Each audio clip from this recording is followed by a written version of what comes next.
So on behalf of Chairman Senator Ayotte. Thank you, Chair. I want to thank the witnesses for being here and for your service to the country.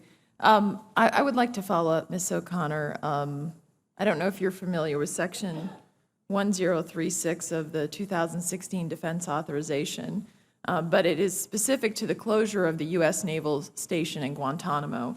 And it actually says very clearly that the DoD cannot appropriate or spend any dollars to close or abandon the naval base in Guantanamo, to relinquish control of Guantanamo, or to implement a material modification to the treaty between the United States of America and Cuba about Guantanamo.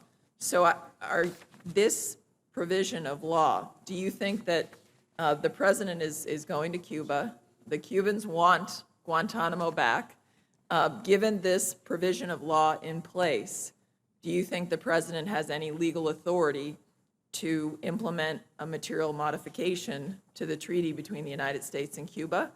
And also, do you think he has any legal authority to close, abandon, or relinquish control to Cuba, given this provision of law that is in place and is the law of the land right now?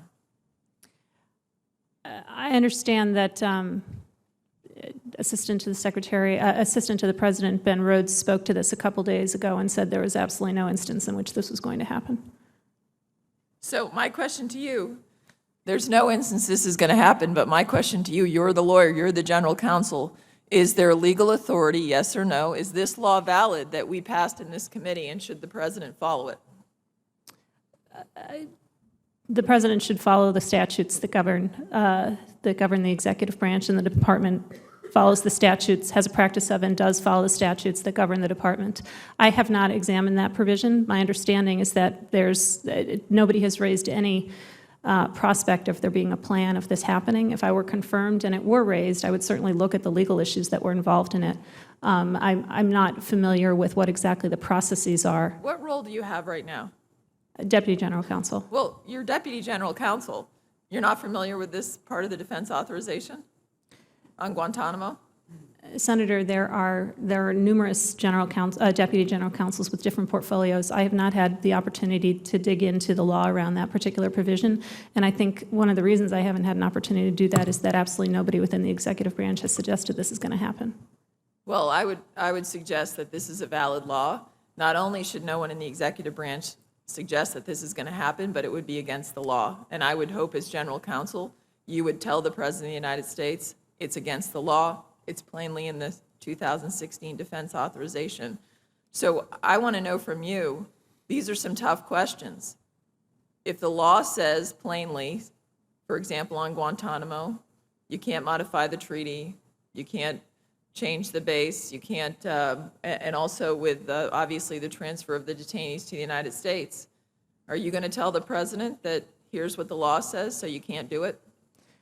My advice, if confirmed to this position, will be to the Secretary, but yes, absolutely, I will interpret the statutes and advise the Secretary according to what they say.